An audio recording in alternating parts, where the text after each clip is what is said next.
Majelis Pustaka Informasi dan Digitalisasi Muhammadiyah Kota Pontianak mempersembahkan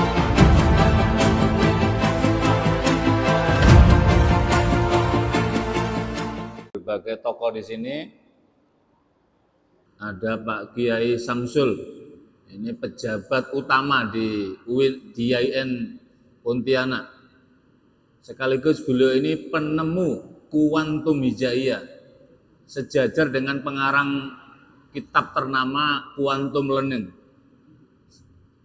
Salah satu yang selalu saya ingat dari beliau itu, beliaulah satu-satunya intelektual di muka bumi yang menemukan metode ini, mengenalkan huruf hijaiyah dengan nama-nama buah-buahan. Betul kan ya? Nama buah-buahan. Aneka ada nanas, ada jeruk, semuanya itu. Jeruk berarti huruf jim, nanas berarti huruf nun. Ada ketemu sama dia. Nah, sekarang sedang mengidentifikasi nama-nama pohon untuk menulis huruf Arab Melayu. Ini tidak banyak ini, makanya harus kita usulkan pada Pak Dr. Marzuki ini untuk masuk di Jakarta. Gimana caranya diundang nasional ini? Ada Pak Risuryo, ada Pak Nil, ada senior saya dulu di Pemuda Muhammadiyah, Bang Eksan. Ini luar biasa beliau. Dan para tokoh-tokoh lain yang mohon maaf saya tidak bisa menyebutkan satu persatu. Ibu dan hadirin hadirat sekalian yang dirahmati Allah Subhanahu wa taala. Wabil khusus Imam besar Masjid At-Tanwir Al-Kadzim Al-Ustadz Rahmat. Ini adalah alumni Ma'had Sobron Hajanuria UMS Surakarta. Bapak Ibu sekalian, pada pagi hari ini saya merasa sangat terhormat sekali. Saya, Pak Marzuki, Pak Rowi, yang hadir kemarin untuk pembekalan dan pelepasan 140 jamaah haji yang dibina, dikelola oleh KPU Muhammadiyah dan LPHU Pimpinan Wilayah Muhammadiyah. Dan pagi hari ini kita kembali mengikuti pengajian rutin Ahad pagi. Inilah yang dipesankan oleh Allahyarham Pak Kiai Haji A.R. Fakhruddin. Roh Muhammadiyah, Ruhul Muhammadiyah, ya pengajian. Ketika pengajian itu tidak aktif lagi, maka sesungguhnya rohnya itu sudah hilang, yang ada tinggal raganya. Nah, kalau sudah raganya, maka berarti spiritnya ini akan tercerabut. Padahal spirit inilah yang menjadi the inner power, kekuatan terdalam dalam diri manusia yang mampu menggerakkan yang tidak bergerak, maka itu kemudian semuanya bisa diselesaikan. Di Muktamar Muhammadiyah di Surakarta tahun 2022 itu merumuskan salah satu produk rumusan yang luar biasa menurut saya. Rumusan produknya itu adalah Islam, risalah Islam berkemajuan. Ar-risalah al-islamiyah at-taqadumiyah kalau kita terjemahkan. Risalah Islam berkemajuan. Orang kemudian sering membandingkan apa ini? Apakah kemudian ini Islam berkemajuan, ini Islam berkemunduran? Ya al-Islamu ya ya'lu wa la yu'li. Tetapi pemikiran, langkah, sikap umat inilah yang sering menjadikan Islam itu tidak ya'lu wa la yu'la alaihi. Kemarin Pak Ketua PWM menyampaikan pengalaman beliau pernah berkunjung ke negara Jepang. Jepang kan negaranya kecil-kecil. Dan Jepang ini salah satu manusia teramping di muka bumi. Di sana enggak ada Pak, laki-laki hamil enggak ada. Kayak saya kan hamil 2 bulan ini. Maksudnya berkemajuan. Maksudnya berkemajuan. Mengapa? Karena rata-rata orang di sana setiap hari itu bergerak. Kampus Pak, misalkan ini Pak Samsul ini kan pejabat ini ruangannya. Itu parkiran mobil parkir beliau kalau di kampus sana itu minimal 500 meter tempat parkirannya, rata-rata 1 kilo. Itu jalan ke tempat. Bisa persis di depan jendela ruangannya. Sehingga nggak bisa. Padahal Rasulullah Shallallahu Alaihi Wasallam salah satu alasan mengapa beliau jarang sakit, untuk tidak mengatakan tidak sakit, kecuali di penghujung sakit jatuh kemudian. Rasulullah gemar berjalan kaki. Dan salah satu jalan kaki yang romantis luar biasa Rasulullah itu adalah Rasulullah sering lari pagi bersama Aisyah radhiyallahu anha. Padahal saat itu Rasulullah ketika menikahi Aisyah itu umurnya 55 tahun. Lari, sekali tempo kadang Aisyah lebih cepat, sekali tempo kemudian Nabi, setelah itu kemudian tertawa-tawa. Ini yang membuat awet rumah tangga. Saya tidak tahu Bapak Ibu sering nggak lari pagi bersama pasangannya masing-masing.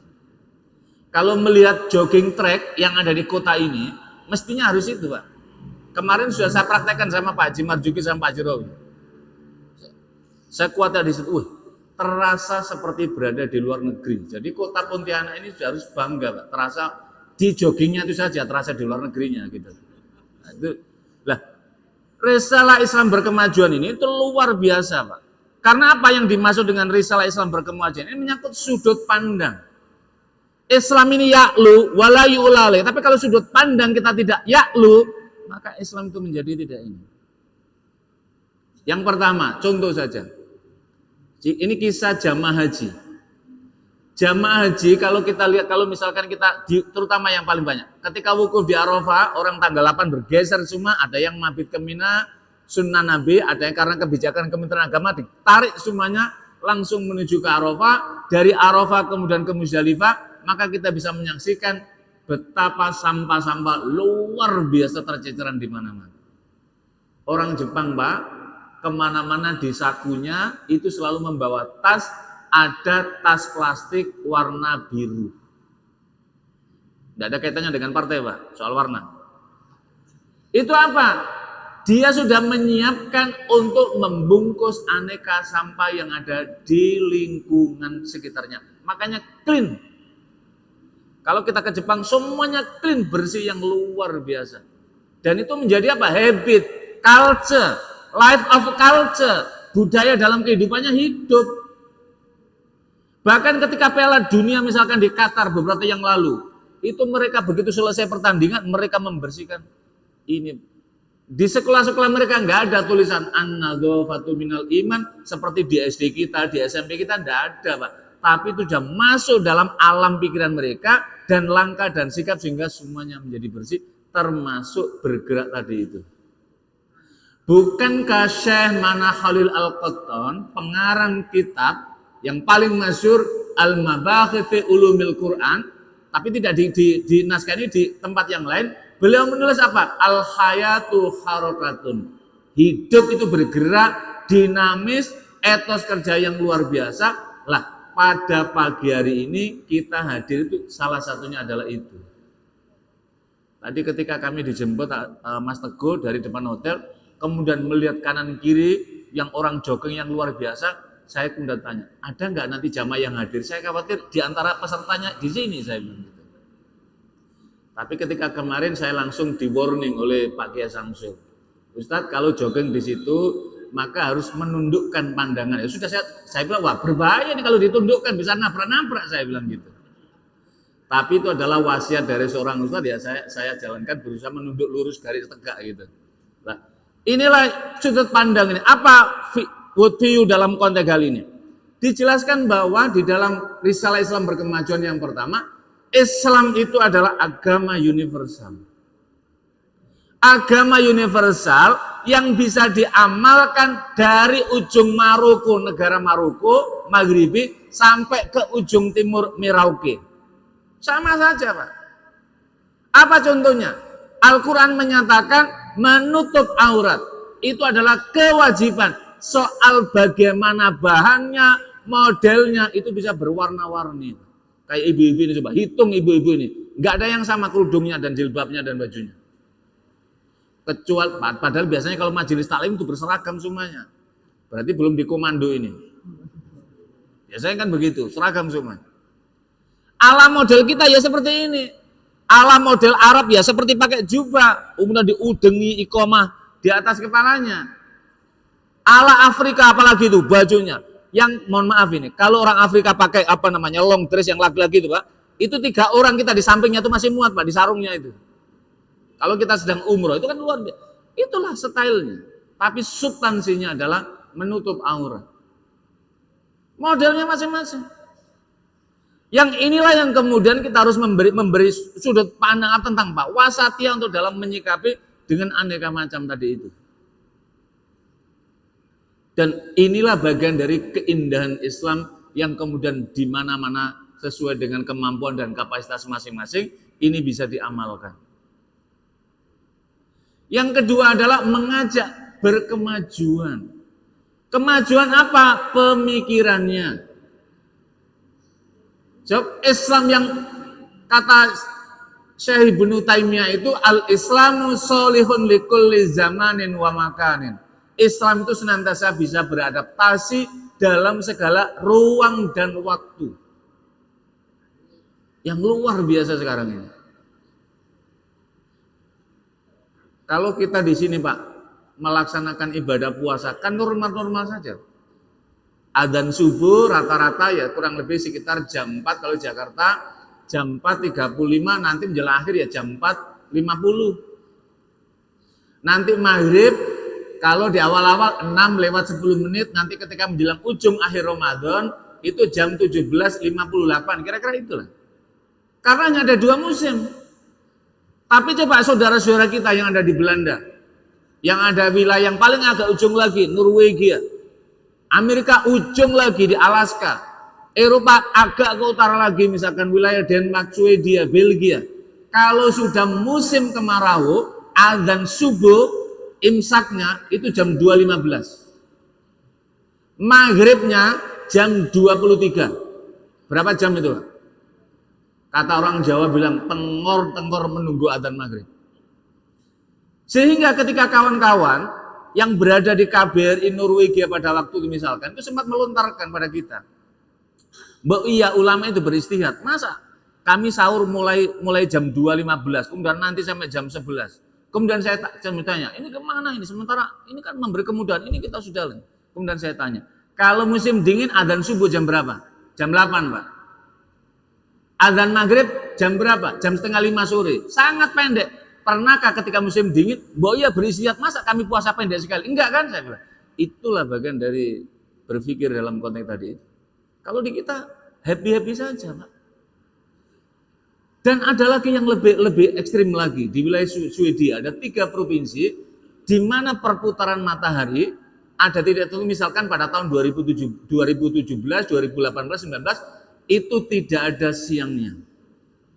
Maka mereka bertanya, Ustaz, kami ini puasa apa tidak? Sedangkan definisi puasa itu sejak terbat fajar sampai terbenam matahari. Ini mataharinya terbenam terus.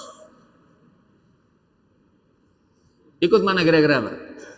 Kalau ikut fatwa al-fiqhu al-mu'asyirah, fikih kontemporer, maka apa? Ikut biladul qarib, negara terdekat. Loh, negara terdekat kami juga sama Pak. Ikut mana? Maka kesepakatan adalah ikut al-waktu al-Makkah, mengikuti Makkah main time. Ikut utama adalah ikut Makkah, maka kemudian dikira-kira 1 hari di Makkah berapa? 13 jam, maka di situ adalah 13 jam. Inilah salah satu yang disebut sholihun likulli zaman wa makan, sehingga tidak ada lagi orang yang kesulitan menerapkan ajaran Islam. Dan inilah yang menjadikan kelenturan daripada elektabilitas, elastisitas dari ajaran Islam yang bisa diterapkan dari segala lini dalam kehidupan kita. Kalau kita yang ikut di dalam majelis yang sudah orang-orang baik semuanya seperti ini, kan gak ada masalah. Tapi ketika orang berada di dalam lingkungan yang tidak baik, ini tidak mudah dalam konteks kehidupan ini. Karena itulah di dalam rumusan ini adalah apa? Islam berkemajuan itu ingin mewujudkan yang pertama adalah masuk dalam wilayah kehidupan pribadi. Berarti alam pribadi kita tata, alam pemikiran keluarga kita, alam dalam pembentukan masyarakat kita, dimulai yang pertama adalah pribadi-pribadi kita. Kalau tadi contoh misalkan hidup bersih, udah dimulai dari kita. Kalau satu masjid ini ada 200 orang, berarti ada 200 pribadi yang ingin hidupnya bersih. Anaknya 2, berarti sudah bertambah lagi menjadi 600 orang. Jamaahnya udah menjadi 800 orang. Bersama tetangganya udah bertambah lagi. Maka ini dimulai dalam konteks hal ini. Tidak menunggu yang lainnya. Termasuk juga dalam kaitan ini adalah bagaimana kita menyiapkan pendidikan-pendidikan keluarga kita. Bapak Ibu hadirin sekalian, Sekarang ini kalau kita datang ke rumah sakit Pak, itu merinding gitu. Kebetulan saya sebagai BPH Rumah Sakit Islam Jakarta yang membawai 4 rumah sakit di Jakarta, 2 rumah sakit di Bandung, 1 di rumah sakit di Indramayu, 1 rumah sakit di PKU Muhammadiyah di Maluku Utara, dan pembinaan 1 di rumah sakit Aisyah di Padang. Itu di rumah sakit di Jakarta Pak, apa namanya, hemodialisa HD, cuci darah, yang kabelnya itu merah semuanya. Ketika saya masuk pertama itu sampai, kok merah semua? Ini Pak, cuci darah Pak, 5 jam orang di situ darahnya dicuci, dibersihkan supaya bisa untuk hidup 3 hari lagi. Nanti kemudian 1 pekan 2 kali terus seperti itu, 5 jam orang istirahat di rumah sakit. Awalnya misalkan 50 kurang Pak, tambahi lagi 50, tetap nggak cukup Pak, peningkatan luar biasa. Dan belakangan ini misalkan waktu yang lalu yang di RCM, anak umur 10 tahun, 12 tahun, 15 tahun, itu penuh orang cuci darah. Salah satu faktornya apa? Faktornya adalah mengenai pola hidup sehat, pola hidup bersih, paling pokok adalah mengenai makanan. Padahal di Al-Quran ada surah yang keras sekali, namanya surah Abasa. Surah Abasa ini adalah surah di mana sahabat Abdullah bin Umi Maktum mendatangi Rasulullah ingin mensucikan hatinya, tapi Rasulullah tidak menyambutnya. Al-Quran langsung turun. Abasa wa tawalla an ja'ahul a'ma wa ma yudrika la'allahu yazakka. Ya Muhammad, kenapa engkau bermuka masam? Abdullah bin Umi Maktum ini datang ingin mensucikan hatinya, langsung Rasulullah kemudian menyambut. Karena pada saat itu di dalam asbabun nuzul, Rasulullah sedang ada tamu para pembesar pada masa itu. Lah, kalau Rasulullah baru akan berbuat salah, langsung Al-Quran turun. Kalau kita kesalahan sudah sampai di ujung, kesasar kemana-mana, baru Ustadz Samsul mengingatkan. Iya kalau ketemu Ustadz Samsul, kalau enggak. Inilah makanya pentingnya majelis ilmu ini. Kita ngecas kembali, merefresh kembali, supaya memori keagamaan kita, perilaku keagamaan kita ini menjadi terbimbing, menjadi lurus. Dan bisa melakukan seperti ini, itu mahal. Saya mau bertanya, di antara jamaah ini yang hadir ke sini yang paling jauh berapa kilo Pak hari ini? Kira-kira ada yang 10 kilo? Ada yang 20 kilo? Oh iya, karena dari Mempawah Pak ya? Oh ya, Mempawah betul Pak, jauh. Ada yang dari Putus Ibo?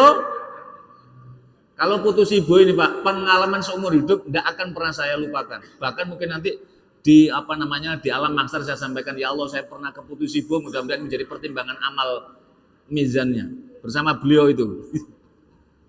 Yang ketika saya dihubungi, berapa jaraknya? Ya dekat, kira-kira ya 12 jam lah kata dia gitu. Ternyata begitu Sintang dari pagi sini jam 6, Sintang maghrib saya tanya, wah ini kayaknya tinggal beberapa saat lagi. Masih berapa saat lagi? Ini masih separuh Pak. Berarti kira-kira nyampe lokasi jam 12 malam. Oh, lebih dari itu Pak. La ilaha illallah Muhammadur Rasulullah. Jauh. Tapi itulah Pak yang menjadi energi kita. Kemudian merasa bersyukur, oh ternyata kami yang di Jakarta, di Pulau Jawa ini, dakwahnya dibandingkan kawan-kawan yang di sini nggak ada apa-apanya. Tapi ketika saya bertanya berapa kilo tadi, untuk membandingkan Pak, kami hadir ngisi pengajian di Masjid Baitul Makmur di Leverton yang ada di negara Victoria di Australia.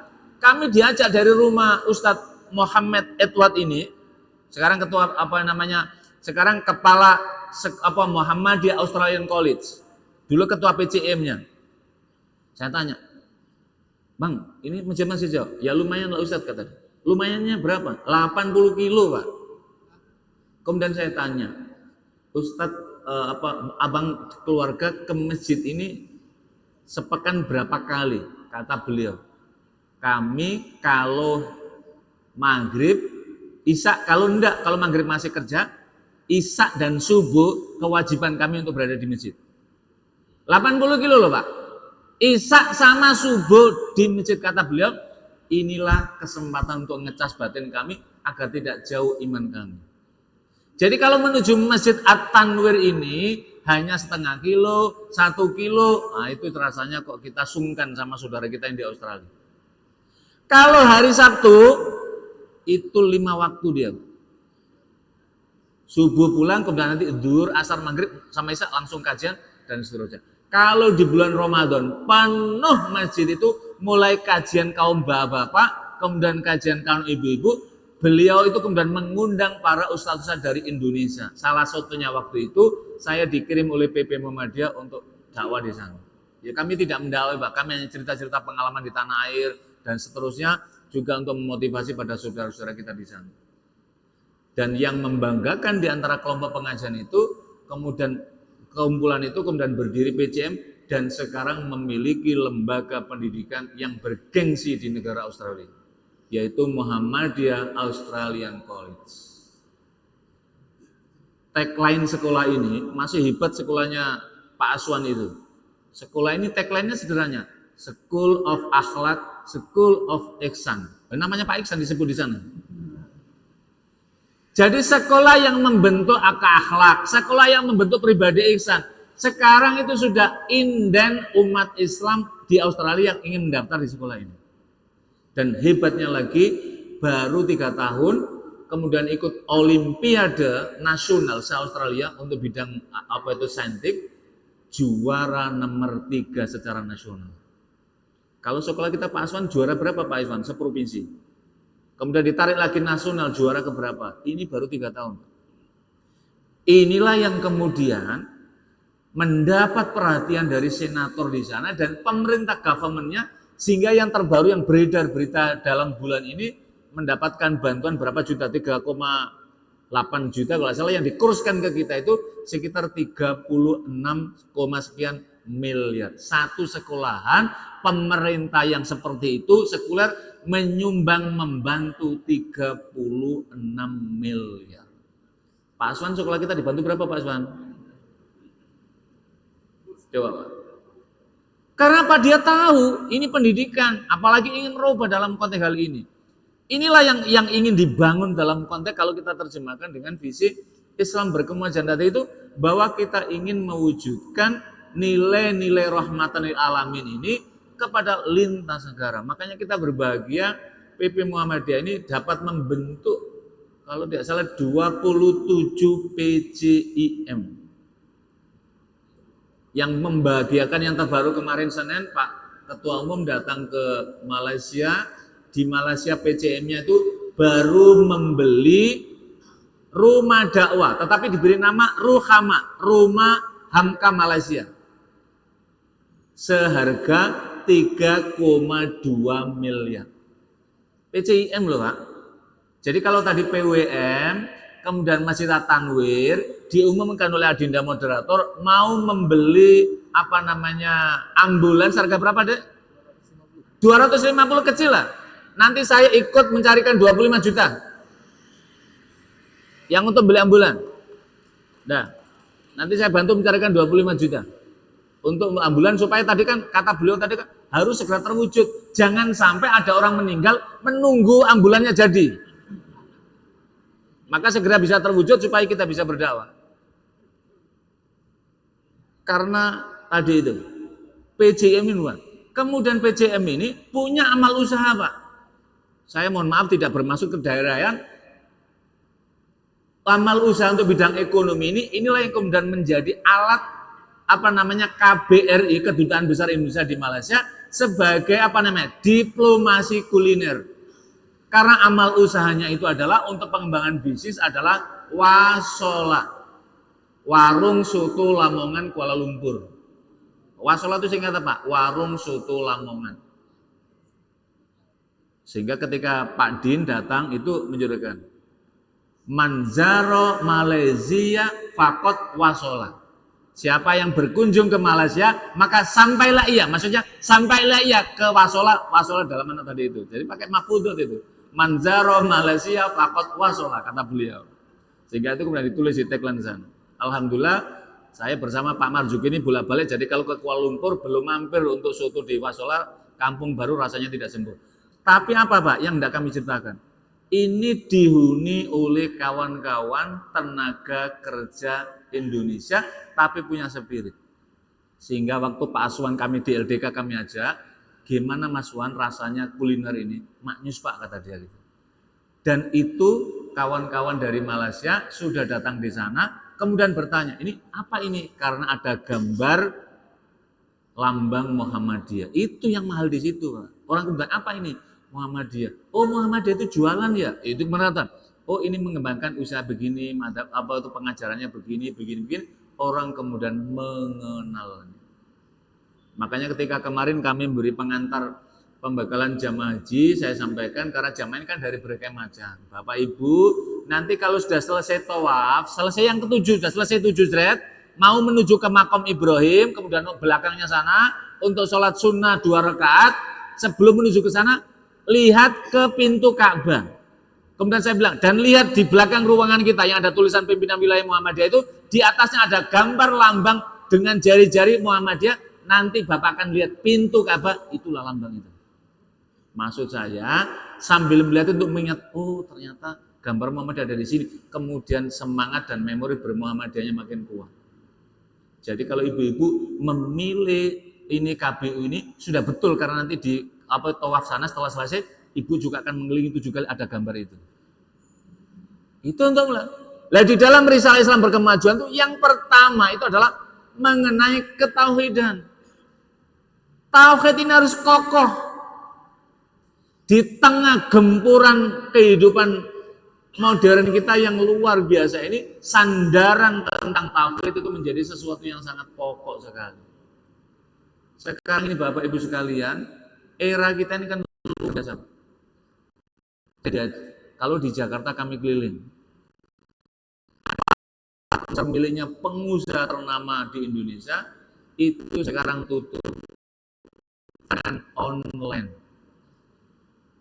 Orang tidak lagi belanja ke tempat-tempat supermarket tadi, orang duduk manis di rumah, tinggal pencet di sini, asal di sini ada top up-nya, sudah orang bisa belanja apa saja datang. Mahasiswa sekarang ini nggak ada yang masak, Bu. Tinggal kadang-kadang ketuk pagar, ting tong, ada kiriman apa? Apa maknanya? Orang dimudahkan segala, ini juga akan menjadi tantangan dakwah kita. Jadi jangan dikira orang yang nggak datang ke sini nggak pengajian. Mereka ikut jamaah YouTube ya, jamaah Facebook ya, jamaah WhatsApp ya, jamaah Instagram ya. Yang luar biasa mereka. Dan mereka akan, ustadznya akan bertanya, yang itu kadang-kadang pertanyaannya bisa kesasar. Karena itulah seperti rekaman seperti ini, kemudian nanti diadaptasi, itu menjadi penting supaya nilai-nilai dakwah berkemajuan ini tersebar luas di tengah-tengah masyarakat kita. Sehingga sekarang ini sudah seluruh di muka bumi orang bisa mengikuti pengajian, belajar dengan mudah.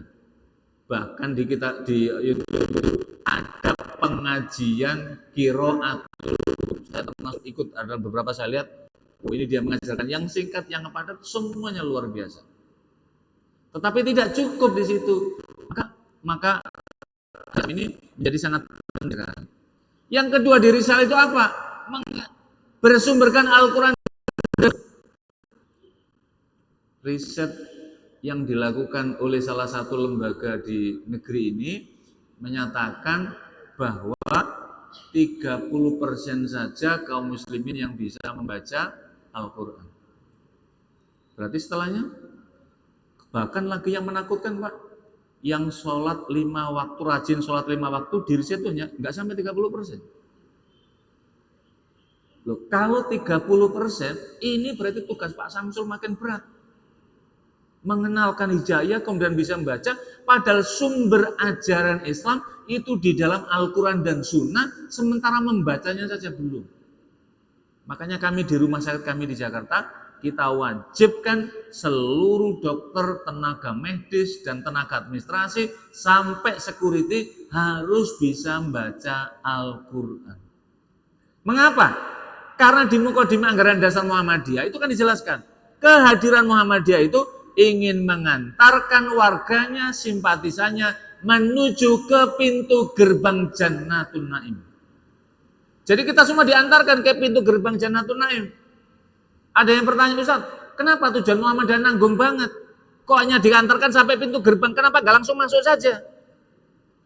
Ibaratnya di sini hanya pintu gerbang, Pak. Masa nggak diantarkan sampai masuk ke masjid gitu.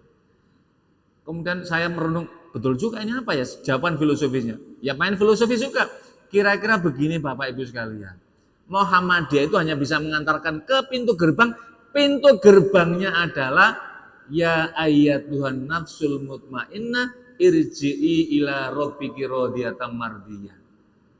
Fathuli fi ibadi, fathuli janati ketika kita mengatakan innalillahi wa inna ilaihi rajiun. Setelahnya Muhammad Ziyad, saudara Rahmat, ketika sudah disebut almarhum, tapi nanti Pak, bisa saja Bapak duluan, saya belakangan, atau saya belakangan, Bapak duluan, terserah. Gitu loh. Ketika sudah innalillahi wa inna ilaihi rajiun tadi, setelahnya itu kemudian tanggung jawab masing-masing kepada malaikat. Jadi gak bisa lagi Ustaz Ziyad, saya juga sedang urusan berat, gak ada urusan masing-masing. Jadi sampai ke pintu gerbang, sampai melafadzkan la ilaha illallah, itulah yang kemudian kita bimbing, pengajian, penguatan al-Islam, penguatan akidah, penguatan macam-macam, supaya nanti ketika sampai di ujung itu bisa mengatakan sampai di sana. Dan Bapak Ibu sekalian, untuk sampai ke pintu gerbang ini ternyata tidak mudah. Ada salah seorang pegawai binroh di Rumah Sakit Islam di Jakarta, itu melakukan riset kecil-kecilan. Tentu tidak seilmiah seperti risetnya Pak Iksan yang Pak Abang Iksan ini yang di kampus itu kan standar ilmiah begini. Dia ringan-ringan saja, dia selalu mentalkin, membimbing sebelum orang sakaratul maut. Kesimpulan kata beliau, Ustadz, yang saya teliti dari 100 orang, beliau tuh katanya sampai 1000 Pak. Kemudian sederhananya begini, dari 100 orang itu yang bisa melafadzkan kalimat la ilaha illallah kemudian langsung itu hanya 10%-nya saja. Setelah itu kemudian diteliti, ditanyakan keluarganya yang 10 orang tadi itu. Bu, Pak, keluarganya, Bapak ini amalan apa selama kehidupannya? Itu yang membuat saya malu. Pak, di antara mereka gemar untuk ibadah. Jamaahnya dijaga, sodakonya dijaga, hubungan keluarga suami istrinya dijaga. Ternyata ini yang kemudian mengantarkan.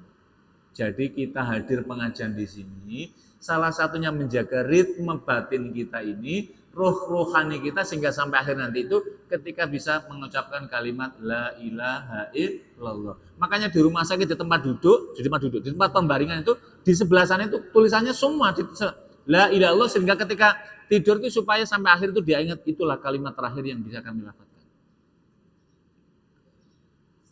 Makanya di dalam salah seorang cendekiawan penulis buku psikologi kematian, yang ini adalah riset di rumah sakit Bandung, salah satu rumah sakit di Bandung, itu ternyata ada orang yang menjelang sakaratul maut ketika dibimbing untuk mengucapkan kalimat la ilaha illallah, bukan kalimat la ilaha illallah yang terucap, tapi ucapan-ucapan buruk yang keluar sehingga keluarganya ini malu. Singkat cerita kenapa? Kebiasaan kehidupan dia seperti itu. Lantas sang cendekiawan ini menyampaikan ibaratnya seperti kita punya flash disk atau kaset. Kalau kaset ini judulnya adalah nasyid, lagu-lagu Bang Haji Roma Irama, maka ketika disetel kasetnya Bang Haji Roma ya keluarnya ya nyanyian begadang jangan begadang kalau tidak ada artinya. Jadi begadang yang ada artinya itu tidak boleh Pak. Tapi kalau begadang untuk menulis buku, untuk menyiapkan ini ronda jaga malam itu baru dibolehkan. Judi itu juga tidak boleh Pak.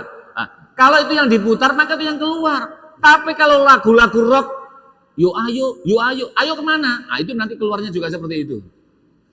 Tapi kalau kehidupan sehari-harinya baik, amal-amalannya baik, santunan fakir miskin baik, ketika kita disetel, isinya juga seperti itu. Kalau kaset ini kosong, disetel juga kosong. Begitu kata Profesor Komarudin Hidayat di dalam buku Psikologi Kematian.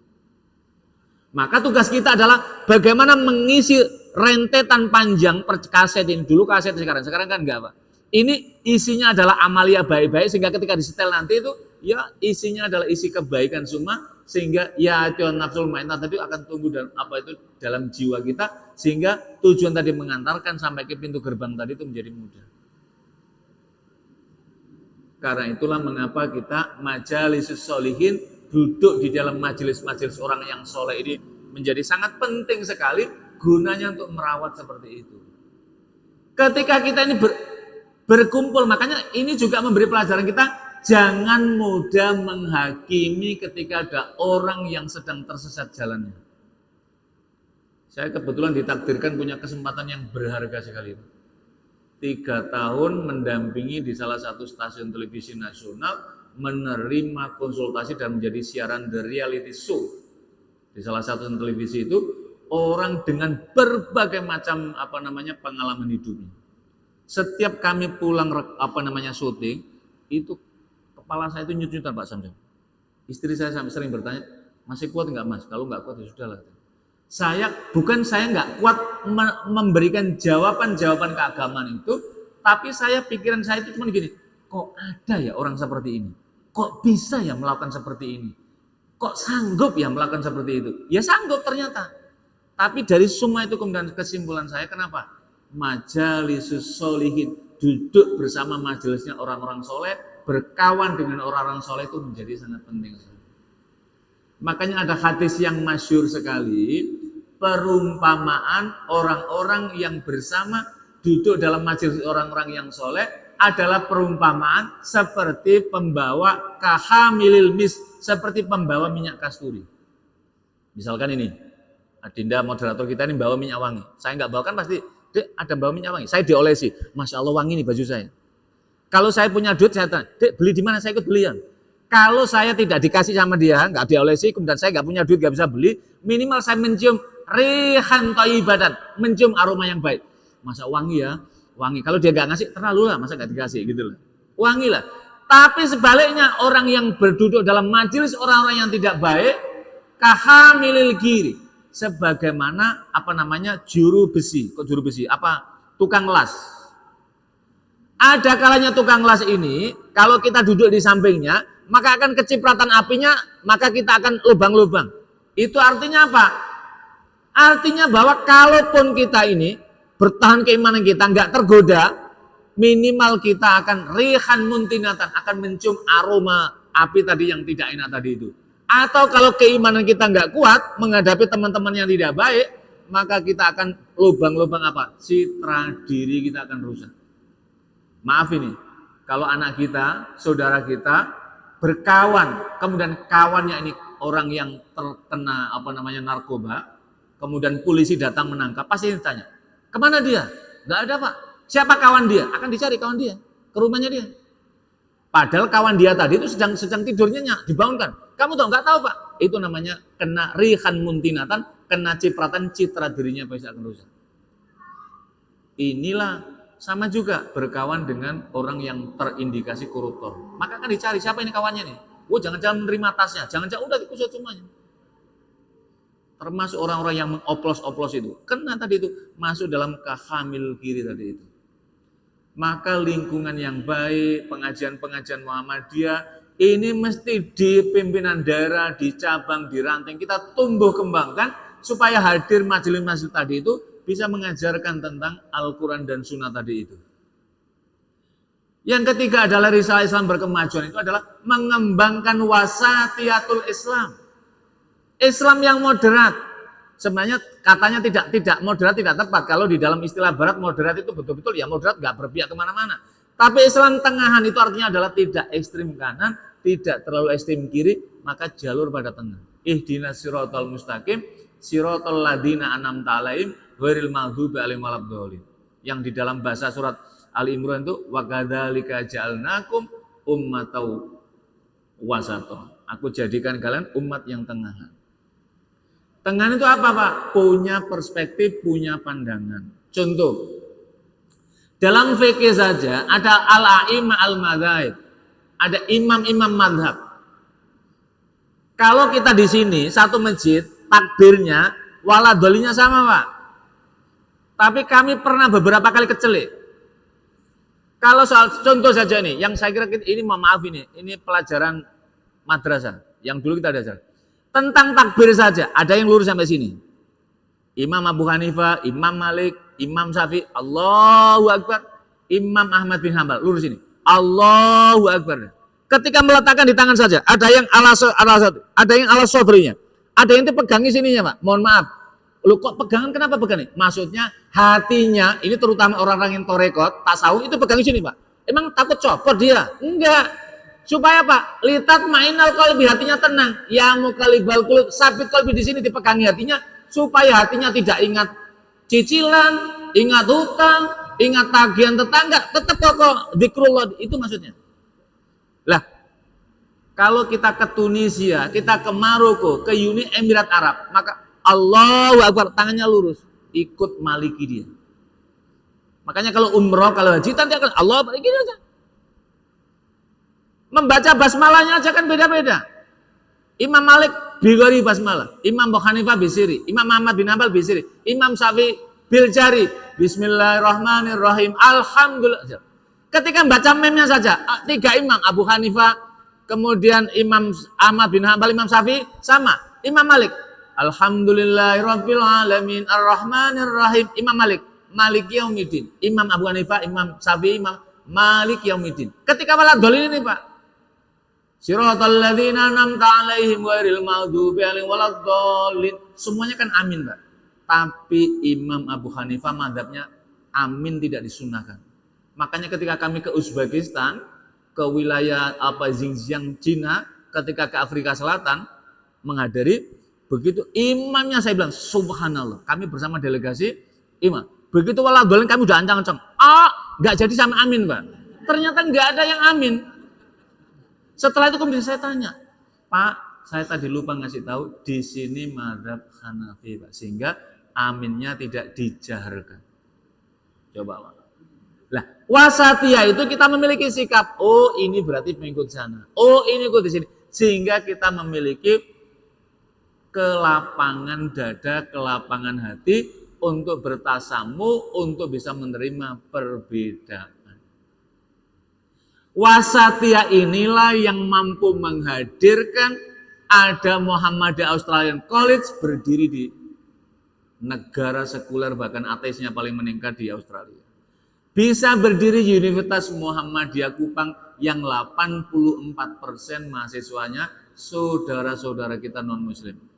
Pak Samsul, Pak Iksan, ketika tanwir kita kemarin kan mengikuti paduan suara. Saya tidak tahu Pak Samsul ngitung nggak jumlah anggota paduan suara. Kalau saya hitung. Ada 28 anggota paduan suara. Hanya ada 2 yang berjilbab. Tapi begitu menyanyikan, Ya Allah Tuhan Rabbiku, Muhammad junjunganku, Al-Islam agamaku. Itu kira-kira kan tinggal asyhadu alla ilaha illallah wa asyhadu anna Muhammadar. Kalau itu yang nyanyi siswa SD, mahasiswa Universitas Muhammadiyah Pontianak, mungkin nggak ada masalah Pak. Tapi ini yang nyanyi di sana. Makanya saya mengabadikan foto itu dengan 2 kokom. Kokom itu laki-laki Pak, kalau kokom perempuan. 2 laki-laki, 2 bunggawa kokom ini, yang satu saya masih ingat namanya Aisyah. Ini mahasiswa dari Pulau Alor pakai jilbab. Yang satu namanya Imelda, mahasiswa asal dari Belu, satunya ini adalah Nasrani, satunya Muslim. Beliau bisa bergandengan tangan. Kalau sesama orang yang non aja bisa bergandengan, masa sama orang Islam tidak bisa punya saling menghargai? Itu namanya wasatiyah. Dan inilah semuanya bisa tumbuh dan berkembang. Muhammadiyah bisa hadir, ini yang dibawa Muhammadiyah.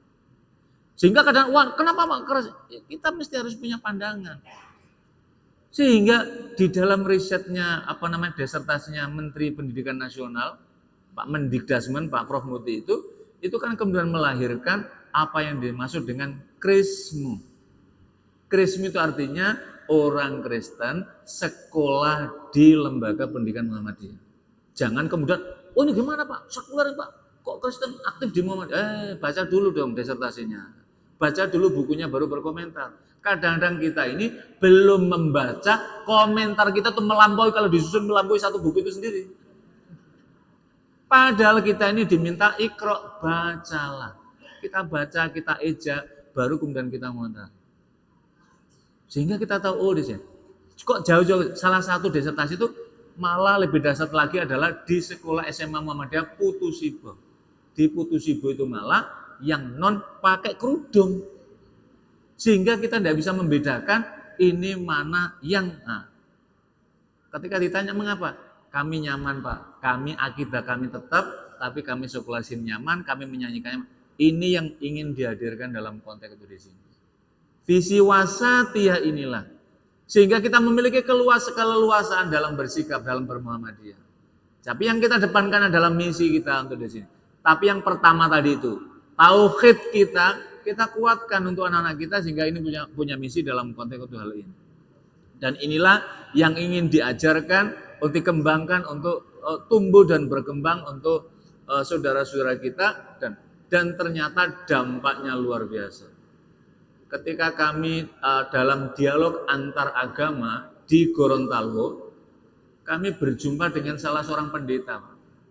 Pendeta ini memberi pengantaran Alhamdulillah balamin wassalatu wassalam, kemudian baca Fatihah. Saya tertegun, ini benar nggak? Kemudian setelah itu menyalami saya, Pak Ziyad, karena tahu saya delegasi dari mewakili Muhammadiyah. Pak Ziyad, saya dulu alumni SMA Muhammadiyah. Saya masih ingat kepala sekolah kami menyuruh kalau qaiman berdiri semuanya. Kemudian langsung membaca itu Pak, raditu billahi robba dan seterusnya. Pak bayangkan itu. Baca, jadi saya ini bisa mengaji Pak. Saya ini pendeta yang bisa mengaji. Ya nggak apa-apa Pak, mudah-mudahan Allah senantiasa melancarkan dakwanya dan mudah-mudahan Allah berikan hidayah. Dia pun juga amin, dia baca amin juga. Artinya apa? Ini juga bagian dari menjadi dialog. Ada kedewasaan kita dalam dalam berislam kita ini, sehingga kita tidak mudah menyalahkan orang lain. Kalau ada orang yang salah, maka kita luruskan. Cara pendekatan dialog juga ini menjadi penting dalam kaitan ini sehingga semuanya bisa dimusyawarahkan. Inilah bagian terpenting dalam kehidupan kita. Tauhid kita kokohkan, visi Islam bersumber Al-Quran dan Sunnah, kita ajarkan Al-Quran pada anak-anak kita, keluarga kita, sehingga jangan sampai anak-anak kita ini tidak bisa membaca Al-Quran. Karena banyak Pak, riset yang tadi 30% tadi, hanya 30% tadi itu visi wajah. Dan kita mengembangkan Islam yang rahmatan lil alamin, punya dimensi manfaat luas. Salah satunya manfaatnya tidak hanya bagi sesama manusia, tetapi ada manfaat kepada lingkungan kita. Apa salah satunya? Salah satunya adalah menjaga lingkungan melalui penanaman penghijauan ini. Pulau Borneo Kalimantan ini dikenal sebagai jantung paru-parunya dunia. Kira-kira hutan kita masih berapa persen ya? Kecil sekali. Kecil sekali. Padahal di tempat yang lain ini dijaga. Maka inilah yang kemudian menjadi kewajiban kita bersama dengan lingkungan kita. Maka di PP Muhammadiyah dan juga sampai di bawah ada majelis lingkungan hidup. Salah satunya adalah bagian ingin merawat dan menjaga lingkungan. Sebab kita hidup, anak kita hidup dalam lingkungan. Kalau lingkungannya baik, maka kita semuanya akan sehat. Lingkungannya sehat, maka kita semua juga akan sehat. Bapak, Ibu, dan hadirin sekalian, karena snacknya sudah dibagi dan sudah mulai dinikmati, saya pun tidak ingin memperlama ini, supaya tidak mengganggu konsentrasi Bapak Ibu sekalian. Ini juga masih ada dua ini, kalau nanti ingin menyampaikan sesuatu, kami persilakan. Ustaz Marzuki Mahfuz Terawi, saya serahkan sepenuhnya kepada Pak Moderator, karena saya jam 9.30 sudah boarding, sehingga tentu kami tidak bisa berlama-lama. Karena kami tidak tahu Pak, kalau pagi ini ada pengajian. Kalau ada pengajian tentu saya akan bersama Pak Marzuki ini setelah zuhur berarti. Nah, tapi karena ada pengajian ternyata manfaatkan waktu supaya bisa bersilaturahim. Sekali lagi kami bertiga menyampaikan terima kasih dan penghargaan yang tinggi kepada keluarga besar Muhammadiyah Palangkaraya, Kalimantan Barat yang menyambut kami dengan baik dan pagi hari ini bisa diberikan kesempatan untuk bisa sama-sama taklim di masjid ini. Kurang lebihnya mohon maaf. Nasrun minallah wa fathun qarib wa basyiril mu'minin. Assalamualaikum warahmatullahi wabarakatuh.